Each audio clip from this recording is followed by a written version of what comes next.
नमस्कार दोस्तों, स्वागत है आपका हमारे चैनल स्टडी टैबलेट में। दोस्तों अभी हम क्या कर रहे हैं, प्री 2021 को ध्यान में रख के हम पिछले 25 सालों का यानी कि 1995 से लेकर 2020 तक के सारे प्री के जो एक एक क्वेश्चन है सबको एक्सप्लेन कर रहे हैं। दोस्तों अभी हमने हिस्ट्री से शुरू किया है, एंशिएंट इंडिया से। हमारे 2 वीडियोज पहले आ चुके हैं, उन वीडियोज का लिंक हम आपको डिस्क्रिप्शन में दे देंगे। दोस्तों आज हमारा तीसरा वीडियो है। चलते दोस्तों अपने वीडियो की ओर।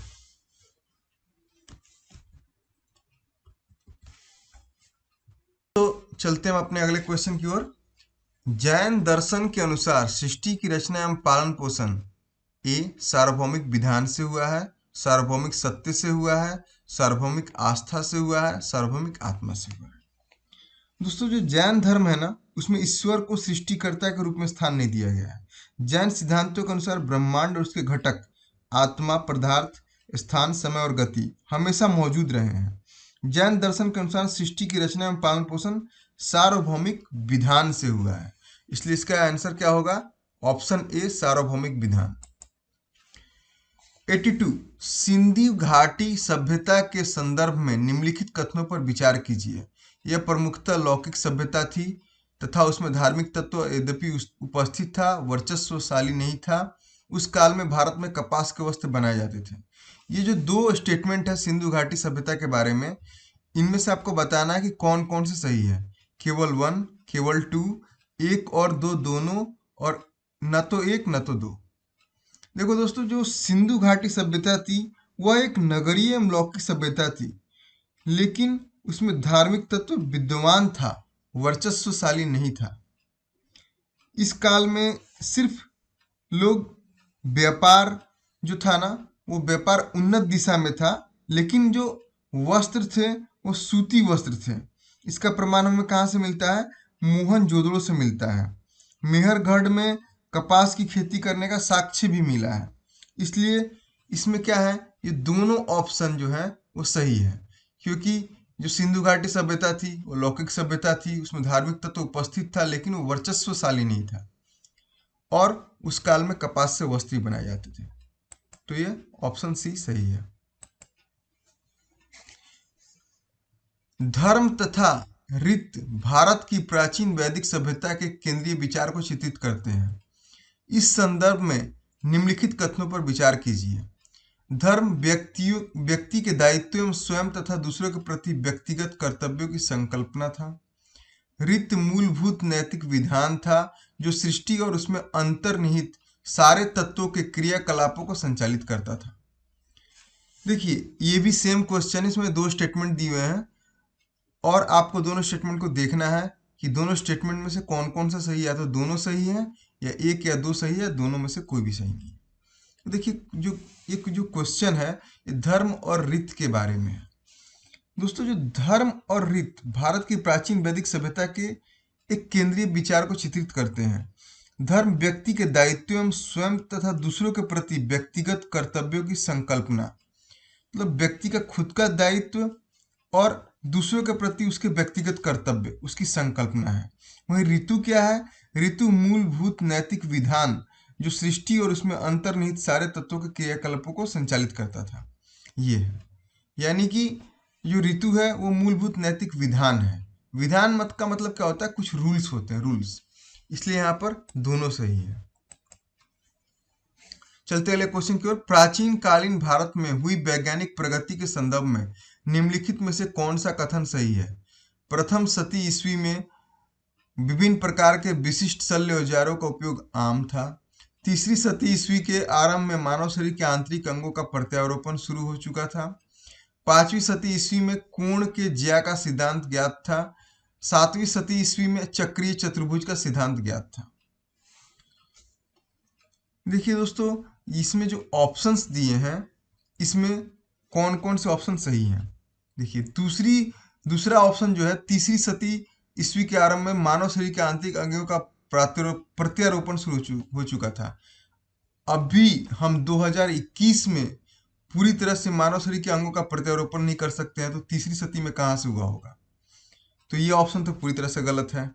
अब जो फर्स्ट ऑप्शन है, प्रथम शती ईस्वी में विभिन्न प्रकार के विशिष्ट शल्य औजारों का उपयोग आम था, सही बात है, पत्थर के औजार। 5वीं शती ईस्वी में कोण के ज्या का सिद्धांत ज्ञात हो चुका था। 7वीं शती ईस्वी में चक्रीय चतुर्भुज का सिद्धांत भी ज्ञात हो चुका था। इसलिए इसमें ऑप्शन जो है वह सी सही है, यानी कि 1, 3 और 4। अगला क्वेश्चन है, प्राचीन भारतीय इतिहास के संदर्भ में निम्नलिखित में से कौन सा बौद्ध धर्म और जैन धर्म दोनों में समान रूप से विद्यमान था। देखिए दोस्तों, ये क्वेश्चन जो है ना, ये दोबारा रिपीट हुआ है। आप अगर मेरे वीडियो का पार्ट 1 और पार्ट 2 देखोगे तो ये क्वेश्चन आईएएस में पहली बार पूछा जा चुका है, अब ये दूसरी बार पूछा जा रहा है। तो इस क्वेश्चन की इंपॉर्टेंस थोड़ी अच्छी है, आप इस क्वेश्चन पे ध्यान देना। अब हम आते हैं ऑप्शंस पे। पहला ऑप्शन है तप और भोग की अति का परिहार। दूसरा ऑप्शन है वेद प्रमाण के प्रति अनास्था। तीसरा ऑप्शन है कर्म कांडों की फलवत्ता का निषेध। अब देखिए, जो बौद्ध और जैन धर्म थे ना, उनमें वेद प्रमाण के प्रति अनास्था प्रकट हुई थी और कर्म कांड की फलवत्ता का विरोध भी किया गया था। तो जो ये दोनों, जो बौद्ध और जैन धर्म थे ना, इनमें क्या था कि जो वेद थे, हिंदुओं का वेद, उसके प्रति वो लोग अनास्था था, मतलब इतना नहीं था। और कर्म कांड थे ना, कर्म कांडों में विश्वास नहीं रखते थे। इसलिए इसका आंसर होगा केवल 2 और 3 की तप और भोग की अति का परिहार उन दोनों में समान रूप से विद्यमान नहीं था। मतलब दोनों धर्मों में विद्यमान नहीं था। बौद्ध में था लेकिन जैन में उसमें ऐसा कुछ था। तो दूसरा और तीसरा ऑप्शन अपना सही है। तो इसका आंसर हो जाएगा ऑप्शन बी। नागर, द्रविड़ और वेसर क्या है? ये भारतीय उपमहाद्वीप के 3 मुख्य जातीय समूह हैं या 3 मुख्य भाषा वर्ग है जिनमें भारत की भाषाओं को विभक्त किया जा सकता है, या भारत मंदिर वास्तु की 3 मुख्य शैलियां हैं, या भारत में प्रचलित 3 मुख्य संगीत घराने हैं। अब आपको बताना है कि नागर, द्रविड़ और वेसर क्या है। ये 4 ऑप्शन। देखो दोस्तों, नागर, द्रविड़ और वेसर है ना, ये प्राचीन भारत की मंदिर निर्माण की 3 शैलियां हैं। नागर शैली उत्तर भारत में थी, वेसर शैली मध्य भारत में थी और द्रविड़ शैली दक्षिण भारत में प्रचलित थी। इसलिए इसका आंसर क्या होगा? इसका आंसर होगा सी, ऑप्शन सी, भारतीय मंदिर वास्तु की 3 मुख्य शैलियां। भगवान बुद्ध की प्रतिमा कभी कभी एक हस्त मुद्रा युक्त दिखाई गई है जिसे भूमि स्पर्श मुद्रा कहा जाता है। यह किसका प्रतीक है? दोस्तों, ये क्वेश्चन 2012 यूपीएससी के 2012 प्री में आया हुआ है। अब इसको ऑप्शन देखते हैं। मार पर दृष्टि रखने एवं अपने ध्यान में विघ्न डालने से मार को रोकने के लिए बुद्ध का धरती का आह्वान। मार के प्रलोभनों के बावजूद अपनी शुचिता और शुद्धता का साक्षी होने के लिए बुद्ध का धरती का आह्वान। बुद्ध का अपने अनुयायियों से स्मरण कराना कि वो सभी धरती से उत्पन्न होते हैं और अंततः धरती में विलीन हो जाते हैं, अतः जीवन संक्रमणशील है। डी, इस संदर्भ में दोनों ही कथन सही हैं, ए और बी। देखो दोस्तों, जो बुद्ध की मूर्ति है ना, वो ऐसी वाली मूर्ति जो कि हस्त मुद्रा युक्त दिखाई गई है, वो इस बात का प्रतीक है कि मार के आकर्षण यानी कि मोह समझते हो ना आप लोग। मोह के बावजूद बुद्ध एवं उसकी शुद्धता एवं शील को देखने के लिए आह्वान कर रहे हैं। मतलब इसमें क्या कर रहे हैं? बुद्ध ये बता रहे हैं कि मतलब उनकी जो शुचिता और शुद्धता है उसके साक्षी होने के लिए बुद्ध बोल रहे हैं, धरती को आह्वान कर रहे हैं। तो इसका आंसर क्या हो जाएगा? Option B. पूर्व वैदिक आर्यों का धर्म प्रमुखता था। जो पूर्व वैदिक आर्य थे उनका धर्म क्या था? भक्ति, मूर्ति पूजा और यज्ञ, प्रकृति पूजा और यज्ञ, प्रकृति पूजा और भक्ति। दोस्तों, पूर्व वैदिक आर्य जो थे वह प्रकृति पूजा और यज्ञ किया करते थे। ऋग्वैदिक आर्यों के लिए भक्ति और मूर्ति पूजा का उल्लेख नहीं मिलता है, यानी कि इसका आंसर होगा ऑप्शन सी, प्रकृति पूजा और यज्ञ। प्राचीन भारत में देश की अर्थव्यवस्था में अत्यंत महत्वपूर्ण भूमिका निभाने वाले श्रेणी संगठन के संदर्भ में निम्नलिखित में से कौन सा कथन सही है? प्रत्येक श्रेणी राज्य की एक केंद्रीय प्राधिकरण के साथ पंजीकृत होती थी और प्रशासनिक स्तर पर राजा उनका प्रमुख होता था। श्रेणी ही वेतन, काम करने के नियमों, मानकों और कीमतों को सुनिश्चित करती थी। श्रेणी का अपने सदस्य पर न्यायिक अधिकार होता था। अब देखिए, ये जो क्वेश्चन है उसके 3 ऑप्शन है। अब आपको बताना है कि इसमें से कौन सा ऑप्शन सही बैठता है। अब देखो दोस्तों, प्राचीन काल में क्या होता था, जो श्रेणी होती थी वो मजदूरी के कार्य, नियम, मानक व कीमतें गिल्ड या व्यापारी वर्ग द्वारा तय की जाती थी। गिल्ड यानी कि श्रेणी। श्रेणी के पास सदस्यों के ऊपर न्यायिक अधिकार भी होता था। ठीक है, तो इसका जो आंसर होगा वह क्या होगा मेरे दोस्तों, केवल 2 और 3। मतलब जो उनका जो गिल्ड था वो वेतन, काम करने के नियम और कीमतों का सुनिश्चित करता था, और गिल्ड के पास अपने सदस्यों पर न्यायिक अधिकार होता था। मतलब गिल्ड या श्रेणी जो भी बोलो, एक तरह से उनका यूनियन। ठीक है,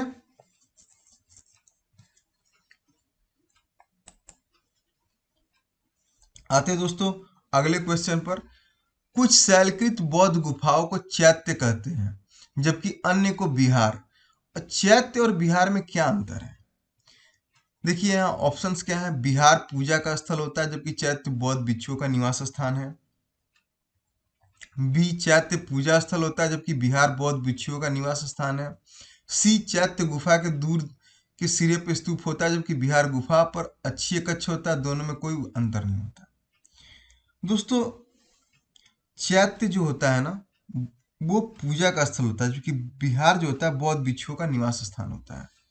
तो इसका आंसर हो जाएगा ऑप्शन बी।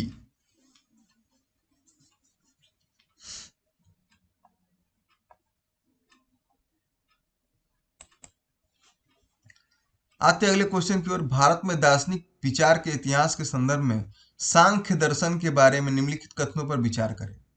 सांख्य आत्मा के पुनर्जन्म या स्थानांतरण के सिद्धांत को स्वीकार नहीं करता है। सांख्य का मानना है कि यह आत्मज्ञान ही है जो मुक्ति की ओर ले जाता है, और किसी बाहरी प्रभाव या घटक नहीं। तो देखो दोस्तों, यहाँ पर इन 2 कथनों में से कौन सा स्टेटमेंट सही है भारतीय दार्शनिक विचार के बारे में? 1 2 दोनों, या 1 और 2 दोनों नहीं? तो दोस्तों, सांख्य योग के अनुसार आत्मज्ञान से मुक्ति संभव है। अधिकांशतः जो अन्य सभी भारतीय दर्शन एवं प्रमुख के आधार पर लोग इसी सांख्य योग को अपनाते हैं। सांख्य दर्शन पुनर्जन्म में विश्वास करता है। सांख्य दर्शन के अनुसार प्रत्येक व्यक्ति को भोग, अपवर्ग तथा जन्म से तब तक गुजरना पड़ता है जब तक कि उन्हें कैवल्य की प्राप्ति नहीं हो जाती है। तो इसका आंसर होगा बी, यानी कि केवल दोनों, केवल 2 स्टेटमेंट। आते अगले क्वेश्चन की ओर। निम्नलिखित में से कौन सा एक बौद्ध मत में निर्वाण की अवधारणा की सर्वश्रेष्ठ व्याख्या करता है? देखो दोस्तों, निर्वाण की जो अवधारणा है सर्वप्रथम इसकी व्याख्या भगवान बुद्ध ने की थी। भगवान बुद्ध मात्र 35 साल की उम्र में ज्ञान में प्रबुद्ध अवस्था में पहुंच गए थे। उन्हें परम सत्य का ज्ञान हुआ था। निर्वाण शब्द का अर्थ है बुझ जाना, यानी कि आपके शरीर के अंदर जितने भी कुरीतियां हैं ना, लोभ, घृणा, सांसारिक माया, मोह, सब बुझ गए हैं। वो सब आपके शरीर में अब नहीं है। मन और भावनाओं के इन विकारों का अंत तब होता है जब आपके अंदर ज्ञान आता है, क्योंकि मन या मस्तिष्क तब इन सब घृणियों से मुक्त हो जाता है। तो यही सत्य है, मतलब बुद्ध बौद्ध धर्म के इस संसार में सबसे सुखी वह है जो इन आसक्तियों से परे है। तो देखो दोस्तों, इसका आंसर क्या होगा? इसका आंसर होगा ए, तृष्णा रूपी अग्नि का समन। तृष्णा रूपी अग्नि मतलब क्या हो गया कि आपके अंदर अब कोई भी तृष्णा नहीं है, ऐसा कुछ भी नहीं है जिसके लिए आपके अंदर लालच हो। यही निर्वाण है। आते हैं अगले क्वेश्चन की ओर। निम्नलिखित में से कौन सा लक्षण सिंधु सभ्यता के लोगों का सही चित्र करता है? मतलब देखिए, हिंदी में क्या होता है, हिंदी का जब वो यूपीएससी के क्वेश्चन जब होते हैं उनका हिंदी जब वो लोग करते हैं अनुवाद, तो बहुत ही मतलब गंदा अनुवाद होता है। इसलिए आप ये मत सोचना कि मेरी हिंदी खराब है। आप यूपीएससी के प्रीवियस ईयर्स के क्वेश्चन पेपर्स देखोगे ना, तो आपको पता चल जाएगा हिंदी का अनुवाद कैसा होता है। इसके लिए बहुत बार आवाज़ भी उठाई गई है, लेकिन कुछ नहीं हो पाता। अभी तो शायद कुछ इसका लेवल सुधर रहा है। चलते दोस्तों अपने क्वेश्चन की ओर। देखिए, सिंधु घाटी सभ्यता के बारे में, उनके विशाल महल और मंदिर होते थे। वे देवी और देवताओं दोनों की पूजा करते थे। युद्ध में घोड़े द्वारा खींचे गए रथों का प्रयोग करते थे। अब इसमें सही कथन का आपको चुनाव करना है। दोस्तों, सिंधु घाटी सभ्यता वो उस समय की सभ्यता थी जब लोगों ने घर बनाना सीखा ही था, तो उनके पास विशाल महल और मंदिर कहाँ से होंगे। उस सभ्यता में ईंट से बने हुए शहरी घर होते थे। अब आइए, सिंधु घाटी के सभ्यता के जो घर थे वो काफी उन्नत होते थे और उनके पास नालियों वालियों का मतलब अच्छा प्रबंध होता था। अब देखिए, जो सिंधु घाटी सभ्यता के लोग होते थे वह भगवान के मूर्तियों की पूजा भी करते थे। ये भी बात सही है। तो इसका जो आंसर होगा वो होगा केवल दो, यानी कि देवी और देवताओं की पूजा करते थे। विशाल महल और मंदिर उनके पास नहीं होते थे। ठीक है। और युद्ध में घोड़ों द्वारा खींचे गए रथों का प्रयोग, घोड़ा तो उस टाइम इन्वेंट ही नहीं हुआ था, तो घोड़े का रथ कहाँ से खींचेंगे वो लोग।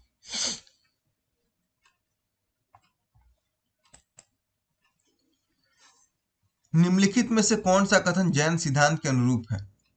एक बात मान लो दोस्तों, बौद्ध और जैन सिद्धांत को आप अच्छे से पढ़ लेना, इससे बहुत सारे क्वेश्चन आ रहे हैं। पहला, कर्म को विनष्ट करने का सुनिश्चित मार्ग तपश्चर्या है।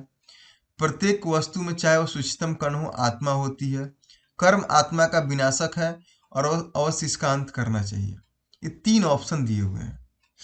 देखो दोस्तों, इसमें क्या है कि बौद्ध धर्म के अनुसार, बौद्ध बौद्ध नहीं सॉरी जैन धर्म के अनुसार उनका एक सिद्धांत होता है, स्वाध्याय परम तप। यह माना गया है कि तपश्चर्या कर्म को विनष्ट करने का सुनिश्चित मार्ग है। कर्म को आत्मा का विनाशक माना गया है। कर्म अत्यंत सूक्ष्म है और आत्मा को प्रभावित करता है। आत्मा को कलुषित भी करता है। कलुषित का मतलब क्या होता है, उसको कलंकित करना। कर्म के आधार पर जीव अपना अगला जीवन प्राप्त करता है। जैन धर्म का यह भी मानना है कि प्रत्येक वस्तु चाहे वो सूक्ष्मतम कण की हो, उसमें आत्मा होती है। इसीलिए जैन धर्म के लोग किसी भी प्रकार के प्राणी की हत्या नहीं करते, चाहे वो चींटी ही क्यों नहीं हो। आपने सुना होगा कि जैन धर्म के लोग जमीन में दबे हुए वो आलू को भी नहीं खाते हैं, क्योंकि वो लोग सोचते हैं कि आलू में आत्मा होती है, जिससे वो ऊपर का, जब आप आलू को कभी जमीन में गाड़ देते हो तो उसका पौधा निकलता है, इसलिए वो लोग आलू भी नहीं खाते हैं। इस प्रकार इसका सही आंसर क्या होगा मेरे भाई। इसका सही आंसर होगा 1, 2 और 3, तीनों ऑप्शन सही है। भारतीय शिला वस्तु के इतिहास के संदर्भ में निम्नलिखित कथनों पर विचार कीजिए। बादामी की गुफाएं भारत की प्राचीनतम अवशिष्ट शैलकृत गुफाएं हैं। देखो दोस्तों, ये क्वेश्चन में रिपीट हो रहा है। बाराबर की शैलकृत गुफाएं सम्राट चंद्रगुप्त मौर्य द्वारा मूलतः आजीविकों के लिए बनवाई गई थी। एलोरा में गुफाएं विभिन्न धर्मों के लिए बनाई गई थी। अब इसके ऑप्शन कौन कौन। देखिए दोस्तों, यहाँ जो बादाम की गुफाएं भारत की प्राचीनतम अवशिष्ट शैलकृत गुफा, ये गलत है। बाराबार की शैलकृत गुफाएं सम्राट चंद्रगुप्त मौर्य द्वारा मूलतः अजीकों के लिए बनाई गई थी, ये ऑप्शन सही है। एलोरा में गुफाएं विभिन्न धर्मों के लिए बनाई गई थी, ये भी गलत है। इसलिए अपना आंसर होगा केवल 3।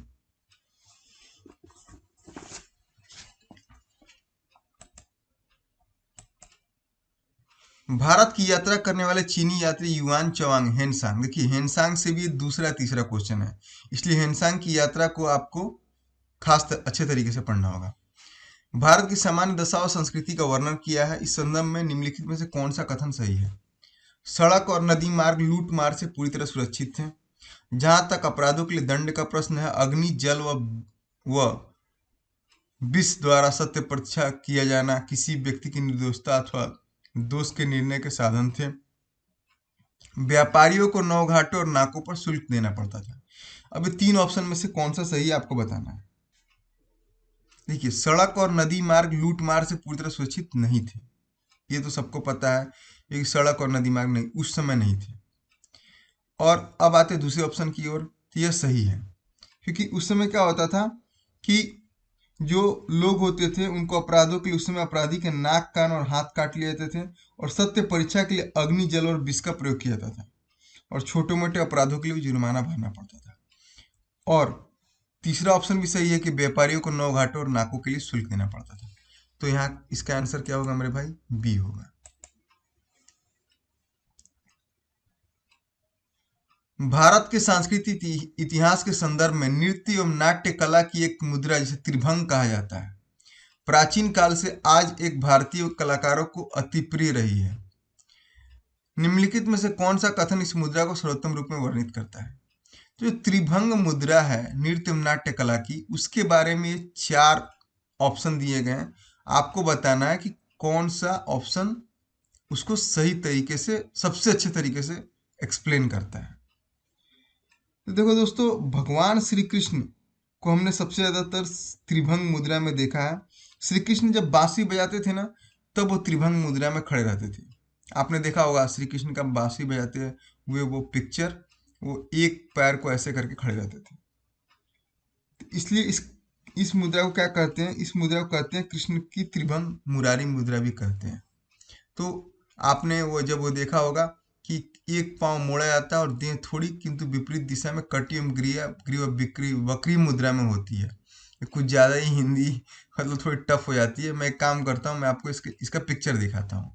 पिक्चर देख के आपको थोड़ा भगवान श्री कृष्ण को भी याद कर लेते हैं। पिक्चर देख के आपको अच्छे से समझ में आ जाएगा।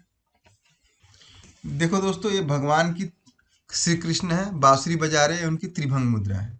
तो यहाँ देखो उनके पाँव एक कैसे मुड़े हुए हैं और उनके हाथ। तो ये जो ऑप्शन था ना अपना, उसको देख के मैं आपको ये दिखाता हूँ ऑप्शन अपना। तो एक पाँव को मोड़ा जाता है और देह थोड़ी किंतु विपरीत दिशा में कटी एवं ग्रीवा बकरी मुद्रा में होती है। तो ये दोस्तों, आपने इस फोटो को देखा, तो इस फोटो के हिसाब से आपने देखा कि ये देखो ये फोटो है त्रिभंग मुद्रा की। तब आपको अच्छे से क्वेश्चन याद रहेगा। चलते दोस्तों अपने अगले क्वेश्चन की ओर। इसलिए इसका आंसर होगा ऑप्शन ए। अब आते हैं, निम्नलिखित ऐतिहासिक स्थलों पर विचार कीजिए। अजंता की गुफाएं, लेपाक्षी मंदिर, सांची स्तूप। इन उपयुक्त स्थलों में से कौन सा चित्रकला के लिए जाना जाता है? अब आइए देखो दोस्तों, अजंता की जो गुफाएं हैं, अगर आप वहां कभी गए होंगे तो वहां चित्रकला पाई गई है। आपको पता है कि अजंता की गुफाएं चित्रकला के लिए हैं। अब देखिए, ये जो लेपाक्षी मंदिर है, लेपाक्षी मंदिर भी चित्रकला के लिए प्रसिद्ध है। इसे विजयनगर राज्य के राजाओं ने बनवाए थे। सांची के जो स्तूप है ना, उसमें सुंदर मूर्तियां हैं, पर वहां पे आपको चित्रकला देखने को नहीं मिलेगी। तो जो अजंता की गुफाएं हैं वहां चित्रकला देखने को मिलेगी, और जो लेपाक्षी मंदिर है वहां आपको चित्रकला देखने के लिए मिलेगी, लेकिन सांची स्तूप में नहीं मिलेगी। इसलिए इसका आंसर होगा केवल एक और दो। भारतीय इतिहास के कला और संस्कृति के संदर्भ में निम्नलिखित युग्मों पर विचार करें। मूर्ति कला का प्रसिद्ध कार्य, कई लोगों के साथ बुद्ध के महापरिनिर्वाण की की एक भव्य प्रतिकृति, जिसमें ऊपर कई दिव्य संगीतकारों और नीचे उनके अनुयायियों की दुखद आकृतियां हैं। अब देखिए यहाँ पे मूर्ति कला दी हुई है और उसके सामने उसका जो स्थल है वो दिया हुआ है। अब आपको इनको मिलाना है। तो दोस्तों चलते हम इस क्वेश्चन को करते हैं। देखिए इसमें क्या है कि जो अजंता की गुफा है ना, उसमें नंबर 17 में बुद्ध को परिनिर्वाण की स्थिति में पत्थरों में प्रतिबंधित किया गया है, ठीक है, जिसमें दिव्य संगीतकार ऊपर की ओर तथा शोकाकुल मुद्रा में उनके अनुयायियों को नीचे की ओर दर्शाया गया है। इसलिए पहला तो सही है कि अजंता की गुफा में भगवान बुद्ध का ये जो ऑप्शन है वो सही है, ठीक है। दूसरा क्या बता रहा है कि देवी पृथ्वी की गहरी और विशृंखला जल से बचाते हुए चट्टान पर उकेरी गई विष्णु के एक बराह अवतार की एक विशाल प्रतिमा। देखो दोस्तों, विष्णु का जो बराह अवतार है ना, वो देवी पृथ्वी की रक्षा भयंकर प्रलय था मामल्लपुरम में चट्टानों पर उतेरी गई है, ना कि माउंट आबू में। माउंट आबू में ऐसा कोई चट्टान नहीं है जहाँ विष्णु की कोई प्रतिमा उकेरी गई हो। वो कहाँ है? मामल्लपुरम में है। ठीक है। अब तीसरे ऑप्शन पे आते हैं। अर्जुन की तपस्या गंगा का अवतरण विशाल शिलाखंड की सतह पर गढ़ी गई, तो ये भी कहाँ है? मामल्लपुरम में ही है। ठीक है। तो पहला और तीसरा ऑप्शन सही है, इसलिए अपना आंसर क्या होगा? केवल 1 और 3। अगला क्वेश्चन है, भारत में बौद्ध इतिहास, परंपरा और संस्कृति के संबंध में निम्नलिखित युग्मों पर विचार कीजिए। अब यहाँ भी इस साइड 3 ऑप्शन दिए गए, आगे भी 3 ऑप्शन दिए गए हैं, आपको बताना कौन सा ऑप्शन सही है।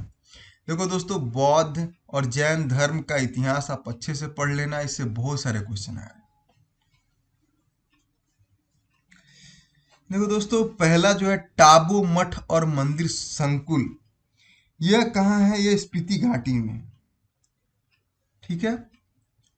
और जो अलवी मंदिर है वह संकुल लद्दाख में स्थित है। लाहौत्स लाखांग मंदिर जो है वो कहाँ है? वो हिमाचल प्रदेश में है, लेकिन इसके सामने जो जास्कार घाटी दी गई है वो जम्मू कश्मीर में है। इसलिए क्या होगा? सिर्फ अपना पहला और तीसरा ऑप्शन सही है। निम्नलिखित युग्मों में कौन सा एक भारतीय षड दर्शन का भाग नहीं है? मीमांसा और वेदांत, न्याय और वैशेषिक, लोकायत और कापलिक, और सांख्य और योग। देखिए दोस्तों, अब मैं आपको बताता हूं कि भारतीय जो दर्शन है उसके षड दर्शन में क्या क्या शामिल है।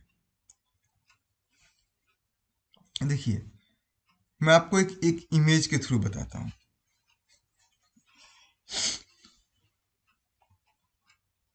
देखिए दोस्तों, ये जो इमेज है मैं आपको बता रहा हूं। यहाँ देखिए, सांख्य क्या है? सांख्य जो है प्रकृति तथा पुरुष। ये इंग्लिश में मैंने इसलिए लिया है ताकि आपको अच्छे समझ में आ जाए, मैं हिंदी में भी इसको एक्सप्लेन कर रहा हूँ। देखिए, होता क्या ना, हिंदी बहुत ही मतलब ज़्यादा कठिन है थोड़ी सी इसकी, इसलिए मैं आपको इंग्लिश हिंदी दोनों में बता रहा हूँ। सांख्य में क्या होता है? प्रकृति और पुरुष दोनों को बताया गया है। ठीक है। योग में क्या है? योग में क्या है कि प्रकृति से पुरुष की मुक्ति, इसको बताया गया है। मेडिटेशन, आप बोलते हैं ना, मेडिटेशन करने से इंसान मतलब कहीं किसी और दुनिया में चला जाता है, समाधि। और न्याय, न्याय का मतलब क्या होता है? न्याय का मतलब लॉजिकल, किसी चीज का लॉजिकल अगर हम पकड़ते हैं ना कुछ भी, तार्किक विश्लेषण, इसको न्याय बोलते हैं। वैशेषिक का मतलब क्या होता है? ब्रह्मांड की वास्तविक तथा वस्तुगत दर्शन, साइंस ऑफ लॉजिक। और मीमांसा में क्या होता है? मीमांसा क्या होता है कि एक मतलब वेद का वो भाग है जो आप संहिता और वेद दोनों का मतलब ब्राह्मण भाग का विश्लेषण करता है। मतलब ये क्या करता है कि आपके जो अंदर का जो है ना, इटरनल और डिवाइन, उनको उनके वेदाज को एक्सप्लेन करता है। ठीक है। और हम आते हैं वेदांता पे। तो वेदांता क्या है? यह भारतीय दर्शन का चरमोत्कर्ष, मतलब डिवाइन नेचर ऑफ सोल, माया और क्रिएशन के बारे में बताता है। दोस्तों, अब हम आते हैं अपने क्वेश्चन पर।